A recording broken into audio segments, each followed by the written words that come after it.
Hi, this is my SummerSlam 2023 review. I'm just going to go through the matches in order and just give my thoughts on what happened. Obviously, SummerSlam this year came from Detroit City, and it's the 36th annual SummerSlam. SummerSlam itself started off with Logan Paul versus Ricochet. It was quite apparently Logan needed to go to his brother's fight or something, so they went on first so he could immediately go. Obviously WWE in the build up to this match kept trying to push it as a viral sensation match. It didn't go like that, I'm afraid. I thought the moment at the Royal Rumble earlier this year was much more of a viral moment. This was what we thought it was going to be, but not to the extent. It was a lot of big spots, back and forth, in between a few bits of wrestling, but it wasn't on the level that we thought these two could have. There were some really good spots, including a very dangerous, I'd say, dodgy buckshot lariat from Logan from the inside the ring to the outside, connecting with Ricochet, but they were both very close to hitting their heads on the barricade. So it looked a bit awkward. There was a lot of showboating from Logan Paul, obviously not being the fan favourite, and they were still trying to push that whole Samantha Irvin element. But overall, it was alright, a decent match. Ricochet's attire was Optimus Prime inspired, so that's a win in my books. But yeah, the match came to an end when... Oh, hang on. Just gotta get my notes. When Ricochet attempted a 630 splash, but then Logan rolled out the way, and one of I'm guessing his podcast co-hosts passed him a pair of brass knucks, and Logan used them to get the win over Ricochet. So Logan Paul finally gets a win after a year, because his last win came at SummerSlam last year against The Miz. So yeah, good for him. Gave Ricochet some a main event match, a match on SummerSlam. It's alright. Then we cut to earlier in the day where we see the Brawling Brutes outside the arena as Sheamus turns up in a monster truck, getting ready for the Slim Jim Battle Royal. The theme song for this year's SummerSlam was Steppenwolf's Born to Be Wild. Now that song's been around for decades now, and for some reason WWE were trying to push it as this brand new song, which was very funny. But again, it's one of the most overplayed songs in film. But the fact that WWE thought, yes, let's push this brand new band and that, and it's just like, no, please don't. But then, going off of that is the next match, and my personal match of the night, Brock Lesnar versus Cody Rhodes. Now, the video package, it's very well put together, but the song choice for the video package was a bit questionable, I would say, because it was more of a romance song. So I guess they're trying to say Brock and Cody are lovers or something, and they're having an argument. Still going into this final match, we still don't know why what's Brock's motivations, why he attacked Cody all the way back at Mania after the Raw after Mania. But the match was just incredible. Very reminiscent of Cena versus Brock at SummerSlam 2014, where just Brock dominated the match, and this was the same case. Brock dominated like the first half of the match, and it was obviously, this is all adding to the adversity that Cody is trying to go through, leading up to potentially his rematch with Roman at next year's WrestleMania. But there was about a 10-minute segment, I say 10-minute, potentially a 10-minute segment, I would have to check, but where Brock was just destroying Cody and throwing him out, and was very satisfied with just having a count-out victory. He didn't care. He was telling Cody to stay down because he wanted to protect Cody from the beating he would give. But Cody kept coming back, and I think it was about 5 times Brock chucked him out, and like the last time it was a F5 through the announce table, and then Brock yelling at Michael Cole to tell Cody to stay down, and that obviously Cody making it back in the ring just at the 9 mark. Obviously Cody then eventually makes a comeback, which is quite good. Bit dodgy that he uses the steel steps to attack Brock. This is a one-on-one match, a normal one-on-one match, so surely that should be a disqualification. Who cares? Ref don't care, the crowd didn't bother, so why should we really care? WWE make up their rules as they go along.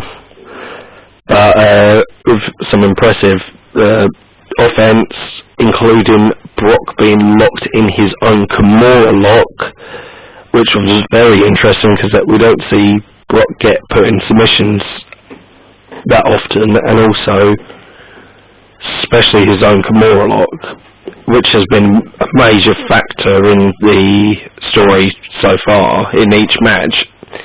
Obviously Brock put Cody and the Kimura in their first match, which Cody rolled up to get the win.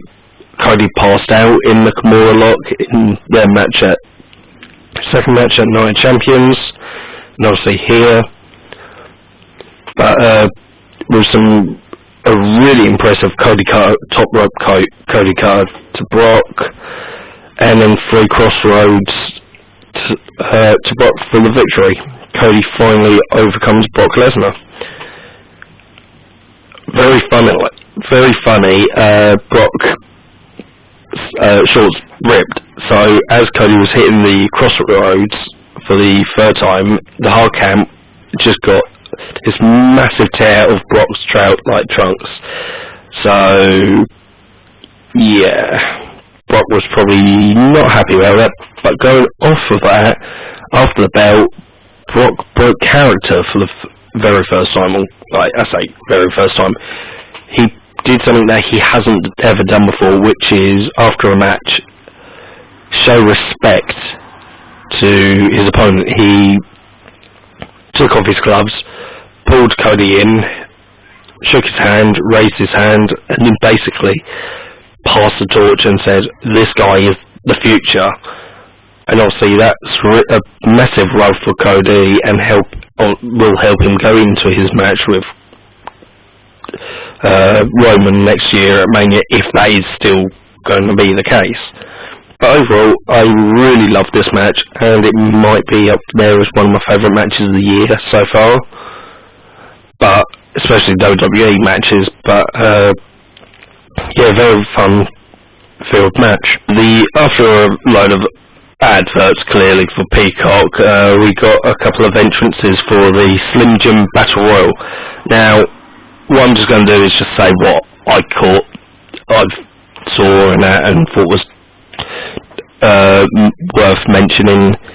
Obviously, the people that actually got entrances that we saw on the feed was The Miz, AJ Styles, and the eventual winner and the most over person currently in WWE, LA Knight.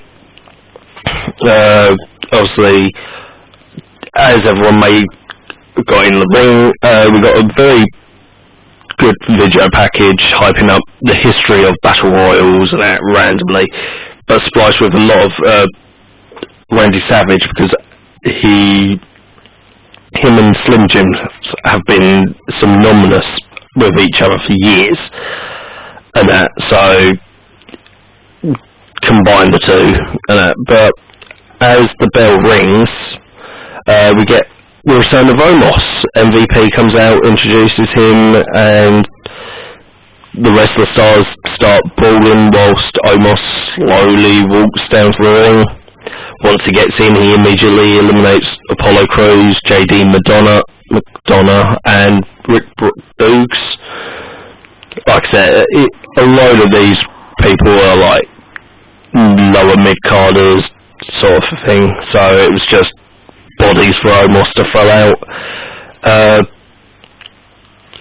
The Alpha Academy got a really good showing. Obviously Otis dominated a bit, but then got eliminated, but Chad Gable really was one of the main focuses, obviously pushing him to be the next challenger for Gunther. Spoiler, Gunther wins later, but obviously then it might be Chad being the one dethroning Gunther once he breaks the Honky Tonk Man's record. But anyway, getting back to match, Tommaso Ciampa single-handedly eliminates both Viking Raiders and Shinsuke Nakamura in very quickly, and obviously giving him the rub, I guess, potentially. One of the funniest things, until halfway through the match, didn't realise that the United States champion, Austin Theory, is just there. No introduction, no acknowledgement from the commentary. He's just there. Obviously, he gets a bit of a stare down with Santos Escobar because they're going to be fighting for the US Championship on SmackDown. But, you know, that just shows how much they care about Austin Theory and the United States Championship at the moment, that he's just thrown in a Battle Royal and not really the main focus. Going off of that, again, Chad going wild, getting a really good showing, eliminating both members of Imperium, which furthers that idea of him being the one to dethrone Gunther. And not sure if this was a big moment for anyone else, but for me, because I was a big fan of him in NXT, we got a very quick Boys Away reunion between Matt Riddle and Pete Dunne, or Butch. They tried teaming up against Omos, but obviously Omos just quickly eliminated him. But yeah, I really loved the Broserweights back in NXT at the time. I was really into it. Obviously, LA Knight constantly throughout the match was being over and that. I can't believe they did it. And Corey Graves on commentary even acknowledged they did it. You had Miz and Grayson Waller, who are practically the same character. And so annoying. They're the same annoying character. And what happened? They did the bloody Spider-Man meme. And what I mean by that is they didn't do the point part. They just stood opposite each other and just looked at each other and smiled. And it's just... oh my god, there's two of them now. And the fact that Corey acknowledged the Spider-Man meme on commentary just furthers the point that these two are the exact same. But obviously that doesn't last long. After last few more eliminations, your final three are LA Knight, AJ Styles and Sheamus. Sheamus eliminates AJ after Karrion Kross distracts AJ, and that furthering their story, which don't really care. AJ's above it. And then it comes down to Sheamus and Knight, who fought the SmackDown before SummerSlam, and they attempt the belly-to-belly suplex off the top rope, which they tried on SmackDown. It didn't go well. They both fell off. But this time it went well, obviously saving it for the pay-per-view. It worked well.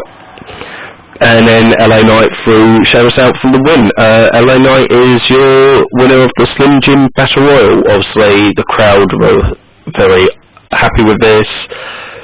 Hopefully, this can be the start of an LA Knight push that we all want.